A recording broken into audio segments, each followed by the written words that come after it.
बिहार का मोतिहारी शहर ऐतिहासिक रूप से महात्मा गांधी के सत्याग्रह आंदोलन का केंद्र रहा है, लेकिन अब एनडीए के लिए सियासी मंच बनने जा रहा है बिहार का मोतिहारी शहर।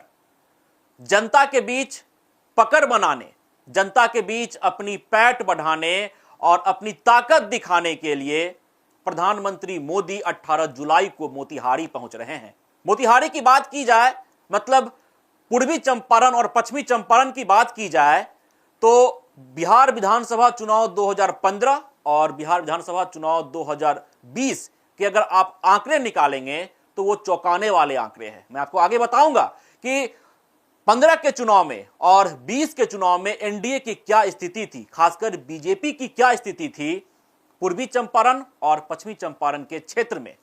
और उसी क्षेत्र में मोदी पहुंच रहे हैं आगामी 18 जुलाई को, मतलब अपनी पकड़ बनाने, अपनी ताकत दिखाने, जनता के बीच पैठ बढ़ाने। मोदी का यह दौरा एक बार फिर से बिहार की धरती पर हो रहा है।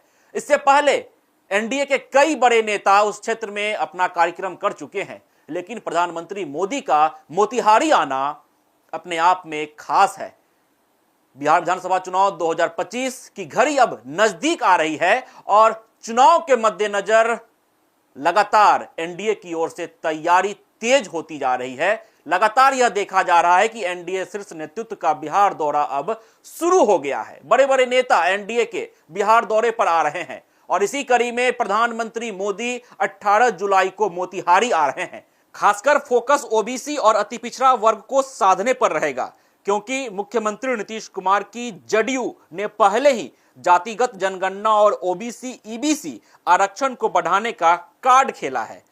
इसके अतिरिक्त केंद्र की बड़ी महत्व वाली परियोजनाओं और नीतीश सरकार के विकास कार्यों को बताकर जनता को अपने पाले में रखने की कवायद भी है। मैंने आपसे पहले ही चर्चा किया था कि मैं आपको बताऊंगा कि 2015 और 2019 विधानसभा चुनाव में वहां क्या स्थिति थी एनडीए की, खासकर बीजेपी की। चलिए बताते हैं आपको कि बीजेपी वहां पर मजबूत क्यों है, एनडीए वहां पर मजबूत क्यों है। अगर बात की जाए 2015 विधानसभा चुनाव की, तो बिहार विधानसभा चुनाव में एनडीए का प्रदर्शन चंपारण में मिला जुला ही रहा था। पूर्वी चंपारण और पश्चिमी चंपारण में फैली 12 विधानसभा सीटों में से एनडीए ने 5 सीटें जीती, जबकि महागठबंधन ने 7 सीटों पर कब्जा किया। बीजेपी को 23.5% मत मिले थे, जबकि महागठबंधन में शामिल जदयू को 18.2% और आरजेडी को 20.5%, वहीं कांग्रेस को 3.6% मत मिले थे।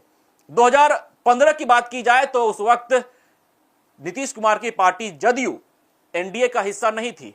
नीतीश कुमार महागठबंधन के साथ थे, लेकिन एनडीए का वहां पर मिला जुला असर रहा था। अगर बात की जाए विधानसभा चुनाव 2020 की, तो एनडीए में जदयू शामिल हो चुका था और गठबंधन ने चंपारण में बेहतर प्रदर्शन किया। बीजेपी और जदयू ने मिलकर 8 सीटें जीती। बीजेपी को 25.8% और जदयू को 20.1% वोट मिले, जबकि महागठबंधन का वोट चंपारण में लगभग 39.8% रहा, जिसमें आरजेडी को 23.1%, कांग्रेस को 9.2% और सीपीआई एमएल को 7.5% मत मिले।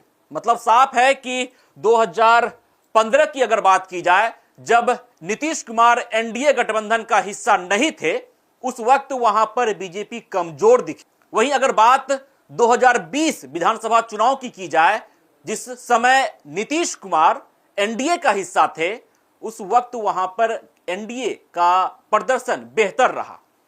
लेकिन इस बार स्थिति बदल गई है। अब देखना दिलचस्प रहता है कि जब प्रधानमंत्री मोदी 18 जुलाई को मोतिहारी पहुंचेंगे, उसके बाद वहां के जो वोटर हैं उनका रुख किस ओर होता है और बिहार की सियासत किस ओर रुख करती है।